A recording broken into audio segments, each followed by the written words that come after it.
आज महापरिनिर्वाणाचा डॉक्टर बाबासाहेब आंबेडकरांना अभिवादन केलं. या अलीकडच्या काळात आपण संविधान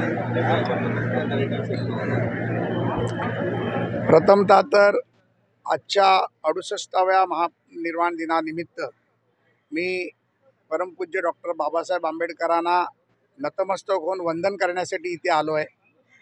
मी परमपूज्य डॉक्टर बाबासाहेबांना ज्यांनी या देशाला संविधान दिलं, कायदा दिला, या देशाला मार्ग दिला, त्या परमपूज्य डॉक्टर बाबासाहेब आंबेडकरांचं दर्शन घेऊन आशीर्वाद घेतले। आणि पूर्ण देश जाणतो की ज्या पद्धतीमध्ये संविधानाच्या वरती खोटा निरेटिव्ह काँग्रेस आणि महाविकास आघाडीने पसरवला, किंबहुना इंडी आघाडीने पसरवला, त्या खोट्या नेरेटिव्हचं उत्तर या महाराष्ट्राच्या निवडणुकीत या तमाम माझ्या भीम बांधवांनी देखील महाविकास आघाडीला दिलं। खऱ्या अर्थाने संविधानाचा सन्मान करण्याचं काम जर कोणी केलं असेल तर ते सन्माननीय नरेंद्र मोदीजींनी परमपूज्य डॉक्टर बाबासाहेब आंबेडकरांचा सन्मान केला। 26 नोव्हेंबर हा संविधान दिन साजरा केला आणि राज्यामध्ये संविधानाची मंदिरं तालुक्या पातळीपर्यंत निर्माण करण्याचा मानस माननीय देवेंद्रजींनी उचलला आहे।